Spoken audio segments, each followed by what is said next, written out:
Fast time मु आज बनैली राजमा जोटा कि बहुत टेस्टी होता। एमती थे आप घरे बनाते देखिए बहुत टेस्टी लगे। या चाहिए भात सांगे कि रुटी सांगे भी आराम से खाईपारे। ताहले चलते स्टार्ट करवा राजमा मसला रेसिपी। नमस्कार, जय Jagannath, welcome to my channel Supriya lifestyle. एठी मु राजमा को भिजेकी रखी देखो केमती भल भाव में भिजी जाइए राजमाटा। तापर एबे ताकू भल से धोईकी मुझे प्रेसर रे ताकू पकईदेली। तापर एठी आमे पकईदेबा स्वाद अनुसार लुण, हलदी, गोटे तेजपत्र, तापर पानी देकी ताकू प्रेसर रे बसईदेबा।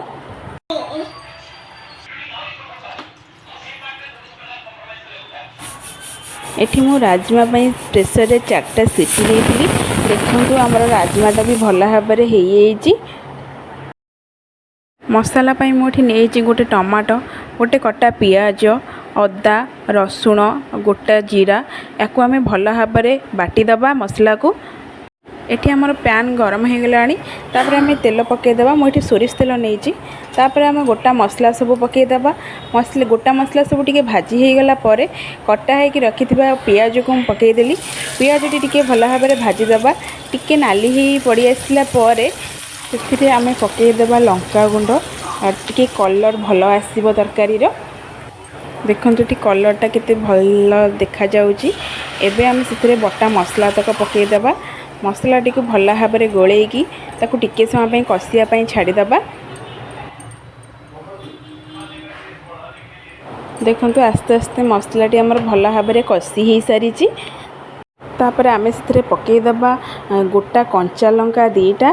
तापर आम मसला गुंड सब पकईदेबा।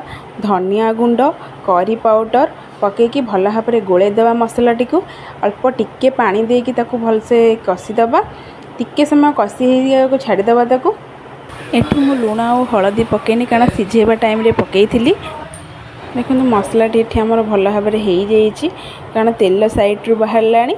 एबे आमे सेथरे सिझा होकर रखाई राजमा को पकईदेबा।